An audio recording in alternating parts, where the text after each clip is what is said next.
Saudações, pessoal, bem-vindos ao canal, bem-vindos à série Análise Tática de Times Históricos do Grêmio. Nos próximos dias você tem um encontro marcado com esse canal, porque aqui nós vamos analisar os principais jogos da história do Grêmio. É uma série que vai relembrar Mundial, vai relembrar Copa do Brasil, vai relembrar Campeonato Brasileiro e vai relembrar, por obviedade, as 3 Libertadores que o Grêmio conquistou. E por falar em Libertadores, o primeiro episódio, esse aqui, é justamente sobre o primeiro título continental do Grêmio, o primeiro título de relevância internacional do Grêmio, a Copa Libertadores de 1983. Vamos analisar aquela final. Teve gol do Caio, teve gol do César, mas teve um partidaço do Tita. Você sabia disso? Teve um partidaço do Osvaldo. Teve um partidaço extraordinário do Renato, inclusive com algumas observações muito pontuais a respeito do desempenho desse jogador naquela noite fria, gelada, de 28 de julho de 1983, quando um Grêmio muito bem treinado por Valdir Espinosa vencia a América pela primeira vez. Eu convido vocês a se inscreverem no canal, clica aqui embaixo, inscrever-se, a deixar o like no vídeo, porque nós vamos voltar agora para 83 para conversar sobre a primeira Libertadores conquistada pelo Grêmio.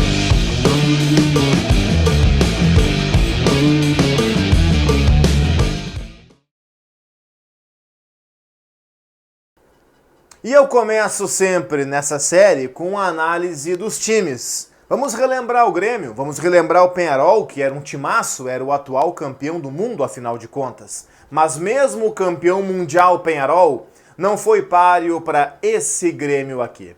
O Grêmio comandado por Valdir Espinosa, que tinha Mazzaropi, observe o número 24 do Mazzaropi, porque ele chegou ao longo da competição, o Remy, que era um goleiro bastante limitado, havia começado a Libertadores como titular. A defesa do Grêmio tinha Paulo Roberto por um lado, esse com mais liberdade, Baidec, De Leon, fundamental na saída de bola do Valdir Espinosa, veremos isso mais tarde. E na esquerda a figura de Casemiro, que tem participação no primeiro gol, o gol marcado por Caio. O meio-campo do Grêmio muito forte, China, que fez um partidaço, um típico volante de contenção, volante de proteção ao sistema defensivo. Osvaldo, que fez um jogo também monumental, caindo pelos dois lados do campo, mas especialmente fazendo aquele movimento para frente, de apoio, de suporte ao ponta pela direita, que era o Renato. O Tita, que caminhava mais pelo campo, que era um articulador na essência, que era um jogador também muito acima da média e que jogou muito naquela final, saiu sangrando de campo. De Leon não foi o único que sangrou naquela noite, não. O Tita também. E na frente, Renato de um lado, aí Valdir Espinosa aparecendo, e ele vai aparecer várias vezes no jogo e também no Mundial. Já fica o spoiler para o vídeo do Mundial que vai ser publicado daqui a uns dias, porque ele foi muito importante nessas duas conquistas. Nessa Libertadores, o Tarcísio, ele originalmente era um ponta direita. O que fez o Espinosa, coloca o Tarcísio para a ponta esquerda, uma manobra que foi até bastante contestada na época, para ter o Caio na frente e para ter a grande valência, digamos assim, técnica do time, que era o Renato pela ponta direita. Esse Grêmio, com a troca no segundo tempo, César no lugar do Caio, que vinha de uma série de lesões, esse Grêmio bateu por 2-1. Esse Peñarol, bastante forte. Afinal de contas, era o atual campeão da América e o atual campeão do mundo. Um Peñarol com Gato Fernandes, o goleiro, o pai do Gatito, que joga até hoje aqui no futebol brasileiro. Um sistema defensivo de Montelongo, Oliveira, um zagueiraço que depois do Peñarol ainda passou pelo Atlético Mineiro, Gutierrez e na ponta esquerda ou na lateral esquerda o Diogo. O meio-campo de Bócio, Saraleg, que toma um sopapo do Renato na parte final do jogo, e Salazar, que era um meia de muita qualidade. Na frente, Silva, que havia feito, junto com o Príncipe Jajá, o gol do Peñarol, o gol do título do Mundial do ano anterior contra o Aston Villa. Venâncio Ramos, que era um camisa 11 de muita habilidade, um dos jogadores mais habilidosos do futebol da América do Sul naquele momento. E na frente o Morena, que era um extraordinário centroavante, goleador e que vai marcar, inclusive, ou que marcou, inclusive, o gol do Peñarol naquele jogo. Vamos para alguns lances para a gente entrar no que foi esse jogo do Grêmio contra o Peñarol. A saída de bola do Grêmio é uma saída de bola que tinha como peça-chave, central e fundamental, Hugo de León. O de León, observe que eu vou mostrar alguns frames do jogo e não vou mostrar as imagens por uma questão de direito autoral, para não complicar daqui a pouco e correr o risco do YouTube tirar o vídeo do ar, tá? Então faço esse aviso para vocês, eu vou colocar frames do jogo, mas aqui embaixo, na descrição do vídeo, eu estou sugerindo alguns locais que tem esse jogo completo. Observe de León, a qualidade de passe que tem o de León. Hoje se fala no passe que quebra as linhas de marcação do adversário. O de León tinha isso de sobra. Também observe que o gol do Grêmio ele surge muito cedo no jogo. O primeiro, o Grêmio iniciou o jogo numa blitz. Havia empatado 1-1 em Montevidéu e inicia esse jogo em uma blitz absoluta. O gol do Grêmio surge de um escanteio, o de León dá uma rosca para trás, a bola sobra no pé do Casemiro. Olha a enfiada de bola que o Casemiro dá para a chegada do Osvaldo. O Osvaldo centraliza e o Caio faz o gol. Ali, com 9 minutos e meio, antes dos 10 minutos, o Grêmio já abria 1-0 com o gol marcado pelo Caio. Jogo esse que teve um parênteses na análise tática para falar de questões anímicas, que fazem parte do jogo, é claro. Teve um Peñarol batendo muito, demais, o Peñarol tentando intimidar os jogadores do Grêmio, como nesse lance o Oliveira e o Gutierrez em cima do Renato, e o Grêmio revidando, respondendo à altura, como nesse lance clássico, um carrinho na linha de fundo da defesa que o Renato dá no jogador do Peñarol.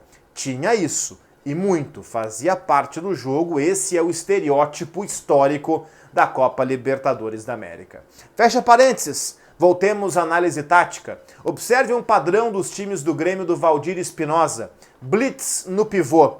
O Grêmio fez muito isso na Libertadores, fará muito isso daqui a uns dias, você vai ver no vídeo sobre o Mundial de 83. Blitz no pivô. Observe que nessa imagem o Morena sai da área, cercado pelos dois zagueiros do Grêmio, Baidec e de León, e nessa imagem há 8 jogadores do Grêmio. 8 jogadores do Grêmio em uma parte de campo muito pequena. Afinal de contas, falamos dos anos 80. Os anos 80 não tinha essa obsessão pela compactação que nós temos nos dias de hoje. E o Espinosa, talvez por pensar à frente, ele já tinha isso nos seus times. Qual foi o resultado ou qual foi a consequência disso? O Peñarol percebeu que por baixo não ia dar. Venâncio Ramos, que era o seu driblador, Salazar, que era um meia muito técnico, Saraleg com uma ótima chegada à frente, eles precisavam de uma outra alternativa. O Peñarol começou a botar a bola na área.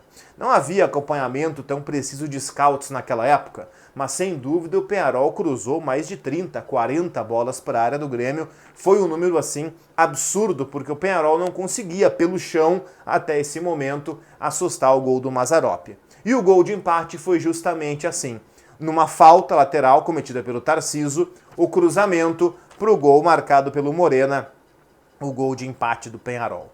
E aí é importante dizer que, é claro, observando esse jogo hoje, quase 40 anos depois, nós temos uma sensação e às vezes nós esquecemos de outros lances importantes que não terminaram em gol. Mas o título do Grêmio, ele esteve ali por um fio. Eu vou provar isso. Logo depois do gol de empate do Peñarol, foi o melhor momento do time uruguaio no jogo e, consequentemente, o pior momento do Grêmio. O Mazzaropi aparece com uma defesa de coxa extraordinária, frente a frente com o Morena, e no rebote desse lance, o de León salva em cima da linha. Foi o momento mais conturbado do Grêmio naquela noite. O Peñarol cresceu, o Grêmio se assustou, o empate recolocava o Peñarol no jogo, o Peñarol crescia, era o time disparado mais temido do futebol mundial daquela época. O Peñarol era, afinal de contas, o atual campeão do mundo, batia que não era pouco, tinha muita qualidade e o Grêmio precisava de coisas novas para sair daquilo ali. E o que aconteceu, essa tal coisa nova, É uma pena que 2 dos integrantes dessa jogada, eles não estejam mais entre nós. Eu falo de Valdir Espinosa, só ele pode responder se essa jogada foi combinada ou não, e o próprio Tarcísio. Porque observe que os 2 pontas do Grêmio, naquela época era tradicional um ponta aberto por cada lado. O Grêmio tinha o Renato na direita e o Tarcísio na esquerda. Nesse lance, sabe-se lá por quê? O Tarcísio foi lá para a direita encostar com o Renato. E aí só o Tarcísio e o Espinosa poderiam responder se isso foi treinado para o Grêmio ter vantagem numérica para cima do Diogo ou se foi algo realmente circunstancial. O fato é que o Tarcísio aproxima do Renato, tabela com o Renato dá aquele balãozinho na linha de fundo, cruza para a área, a bola faz aquele arco histórico e encontra a cabeça do César nas costas do zagueiro do Peñarol para fazer o gol. O reserva César, que havia entrado, não fazia 10, 20 minutos no jogo, para colocar o Grêmio campeão da América pela primeira vez. De fato, só Tarcísio e Valdir Espinosa poderiam responder se isso foi treinado ou não. O fato é que depois desse gol, ficou nítido, ficou evidente que o Grêmio seria o campeão, a não ser que um deslize acontecesse. E teve tempo do gol do Grêmio até o final do jogo para observarmos, por exemplo, o Renato como um ponta esquerda, algo até então não visto no Grêmio, fazendo uma grande jogada, construindo uma estupenda jogada pela esquerda e cruzando para o que quase haveria de ser um gol do Grêmio se a zaga do Peñarol, através do Gutierrez, não tivesse cortado no finalzinho do lance depois do cruzamento. O jogo também marcou, como eu falei no começo do vídeo, um lance emblemático do Tita. Inclusive, desde o início do segundo tempo, o Tita sentia cãibras, estava machucado, jogou quase todo o segundo tempo no sacrifício e no final, inclusive, terminou o jogo sangrando. O De Leon não foi o único com aquela imagem extraordinária sangrando com a taça da Libertadores, que ele muito bem conhecia, havia vencido 3 anos antes com o Nacional de Montevidéu, mas o Tita também terminou aquele jogo sangrando depois de um cotovelaço uruguaio, o que não foi pouco que aconteceu naquela noite fria de julho de 83. Para fechar o jogo, um lance também emblemático, um lance em que Saraleg e Renato brigam, o Renato dá um soco no rosto do Saraleg, vai expulso por conta disso e no final, com aquela provocação, ele faz o sinal de 2-1 para o Oliveira, zagueiro, provocador, zagueiro do Peñarol, e sai de campo aplaudido mesmo com a expulsão. Nesse lance, há outro jogador, na confusão que origina esse lance todo, marca a expulsão do Venâncio Ramos, que era um dos grandes jogadores do Peñarol no jogo. Era uma falta que o Baidec comete no Morena, o Mazzaropi prende a bola, o Venâncio Ramos empurra o Mazzaropi, ele já tinha cartão amarelo, toma o segundo, vai expulso. Forma-se uma confusão, o Renato entra na briga, o Renato também já tinha cartão amarelo, toma o segundo, também vai expulso por conta dessa agressão ao Saraleg e sai provocando o Oliveira naquela noite de 28 de julho de 1983. Uma noite histórica para o Grêmio, a noite em que o Grêmio venceu pela primeira vez uma Copa Libertadores da América e foi o 4º brasileiro a chegar na decisão dessa competição e a levantar essa taça tão importante de fato para o futebol do Grêmio, o primeiro grande título continental do Grêmio lá em 83. Eu espero que vocês tenham gostado, aviso vocês que nos próximos dias nós teremos mais Libertadores, afinal de contas foram 3 conquistadas pelo Grêmio, teremos Campeonato Brasileiro, teremos Copa do Brasil e teremos, sobretudo, o Mundial de Clubes desse mesmo ano, 83, um time que teve algumas alterações em relação a esse que a gente acabou de ver. Eu espero que vocês gostem dessa série. Estou pedindo para que vocês se inscrevam no canal. Se não me conhecem, prazer, eu sou Cristiano Oliveira. Aqui falamos sobre o Grêmio diariamente e nessa série, para abrir 2022, eu estou analisando taticamente jogos históricos do Grêmio e começamos por esse de hoje, o título da Libertadores da América. Espero que vocês gostem, que deixem o like e que se inscrevam no canal. Valeu!